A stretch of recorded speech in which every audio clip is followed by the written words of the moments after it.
Hey y'all, Zach McDonald, your real estate agent with Real Property Associates, and I want to share with you 6 reasons why I think 2023 is the year of the first-time home buyer.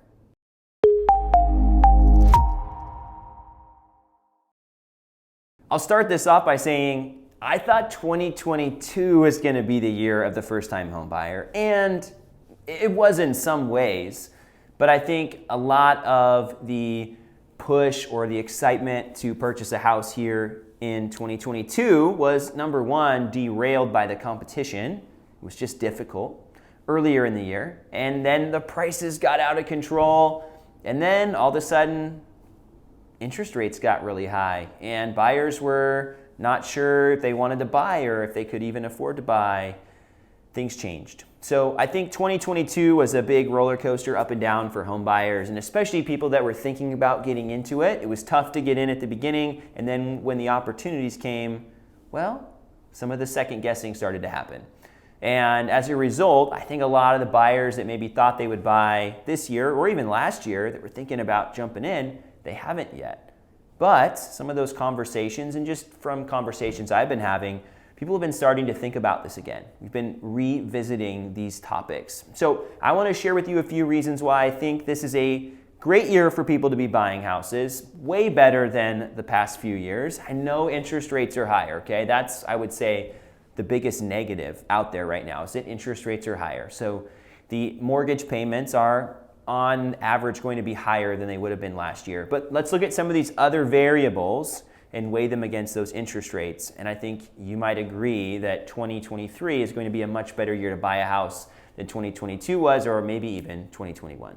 We'll start off with what I would say is a no-brainer, and that's the price. Home prices right now are down. Across the board, Seattle, Bellevue, and pretty much everywhere in the area, home prices are down from their all-time highs in the spring. And as we head into the year, we're going to start to see negative year-over-year numbers in housing prices pretty much across the board. In some places, we've already started to see those numbers, but they're going to be even more telling when we get to the spring. We might see 5, 10, 15% down, and maybe even more in some cases. So price, number one big advantage for home buyers this year, being able to get in at a better price. Okay. Number two, less competition. There just aren't as many buyers right now trying to buy a house. And so whenever there's competition, well, the people with the most money and the most means end up winning. That's just how it usually works out. But in this market, there's a lot more equity. Sellers need a buyer. They want to sell their houses, but there aren't as many buyers right now. There's not as much competition. So people bringing less down, usually a first-time home buyer is bringing less down on a purchase. People that aren't paying cash, people that haven't bought before, don't have as much equity. There's all these factors that are working against a first-time home buyer that in a less competitive market, sellers just want to sell their house. And they're a lot less discriminatory about the qualifications of the buyer financially and the buyer's ability to perform. There's less comparison among buyers. When you have 5, 10, 15 offers, you get to choose whichever offer you want, whichever buyer you want, as long as it is a business decision. And so buyers tend to, if they are in a better financial situation, have an advantage over others when it comes to the competition. Number 3, I think there are more options for buyers. Even last spring, houses were selling pretty much every single week. Once they come on the market, 5 to 7 days, house is gone. So as a buyer, you're in this position where you don't know what the future holds, and there may be other houses that come up that you like, but if you don't buy this house right now, the next one's probably going to sell for more, right? More competition, higher price, so you want to get in at a better price. So the competition is driving the prices up, but it's also limiting the options. So as buyers right now, there are way more options, and I would say, as we're wrapping up the year here in 2022, as I'm filming this video, there aren't as many options as there were, but heading into the year in 2023, there'll be a lot more options in the spring and in the summer than there are currently and than there were in the previous couple years. So if you're a buyer, you also have more options, homes to choose from, and less competition over those options.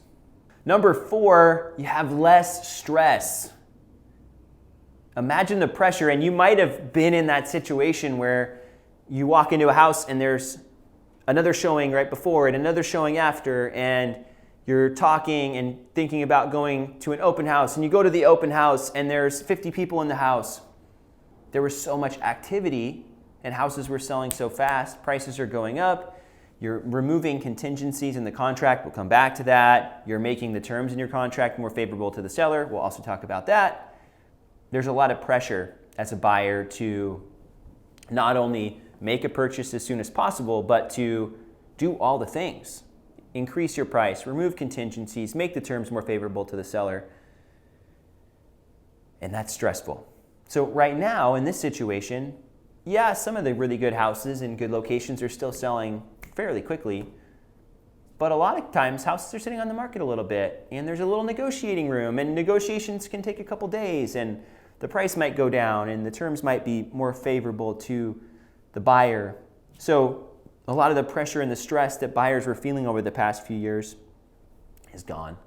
And there still is that pressure and stress of making a big purchase decision, especially as a first-time home buyer, taking that leap. But a lot of the other pressures that were added on top of that, that were maybe easier to navigate as somebody who's not buying their first house, those have been eliminated, and it makes for a lot more calm and systematic process. Number 5, as a buyer, you're able to add back in contingencies or protections in the contract for you. I always tell first-time home buyers that these are buts in the contract, B-U-T butts, by the way, but they're opportunities for you to maybe back out of the contract or renegotiate certain parts. You get to have an inspection. If your financing falls apart, you can still back out of the contract without any consequence. But 6 months ago, a year ago, those weren't necessarily protections in the contract that you would have had if you were competitive and positioning yourself to beat out other offers. So again, when there's no competition and there's more options, as a buyer, you have more negotiating power and the ability to add in those contingencies to protect yourself in the contract. And number 6, and this is definitely not the last point, but it will be for the video, is that you also are able to have better terms in the contract for you as a buyer. You might not have to make the closing happen in 2 weeks or 3 weeks. Maybe it can last a month or 45 days. You also, as the buyer, don't need to remove inspections and contingencies in the contract. Okay, those are contingencies, but let's just call it better terms for you too. You don't have to pay additional earnest money. You don't have to make your earnest money non-refundable. All right, that's a scary place to be. Typically, 2 to 3% earnest money of the purchase price is fairly normal, and earnest money is your good faith deposit. Well, in some cases, buyers are putting up to 5% or even sometimes more and then calling it not earnest money to get around putting in larger amounts. But we're talking about $50,000, $100,000 versus maybe $10,000 or $20,000 in some cases. That's a lot of extra money to be putting on the line and then not protecting in any way as you're moving forward. In almost every case, that's working out, right? If you're able to financially complete the purchase, doesn't really matter, which is why some buyers were doing it. But you can imagine, as a first-time home buyer, if you didn't have as much financial means or you weren't as confident, people that were willing to take those risks, were able to take those risks, were taking those risks and winning, whereas some of the first-time home buyers were getting beat out. Another thing that was coming up a lot is sellers asking for free rent back, staying in the house for another 60 days, 30 days, and having you pay for that, essentially. Or in some cases, maybe it didn't cost you anything, but they got to stay in the house for free. So there's all these perks that sellers were trying to work into it. Heck, maybe they even wanted you to buy them a pizza or something. I don't know. But as a buyer, you had lots of different things working against you in this purchase process, whether it was the price or it was the terms in the contract. But 2023 is going to be a different story. It's going to be a better situation for home buyers. And I would argue that 2022, the second half, has been much better for home buyers as well. And as we're heading into a new year, yes, interest rates are still hovering around 6.25% as we head into 2023. And yes, they aren't going to be really low again, and they may never be 2.5% to 3% again. Who knows? But experts are predicting mortgage rates to be going down towards the end of the year. There's also ways to help buy down the rate or mitigate some of those costs up front with some different programs, things like rate buy downs and such. And those are all things that we can talk about, but those are things I'm talking about with clients to help mitigate the interest rate portion. But as a buyer right now, this is a way better time to be buying than it was at the same time last year. And for anybody that bought in 2022, 2021, maybe home prices aren't quite as high as they were when you bought. The good news is they will be again. So I wouldn't be concerned or worried about it. But if you're in a situation where you can time the market a little bit, and buyers are always asking, how can I time the market? What's the secret? Well, this is the secret. When the market's not as good, take advantage of it. It's really hard to get the best of both worlds, better interest rates and a better price. Usually you gotta pick one, right? And if you wait for that transition where prices are still lower and interest rates get better, that's when all the competition comes back and some of these other factors start to go away. So I would say if you're looking to time the market a little bit, well, here's your chance. It's pretty clear. Prices are down. There's less interest, and it gives you an advantage as a buyer here in 2023. So if you're looking to buy a house in 2023, it might be time to take advantage of some of these things and jump in while you can.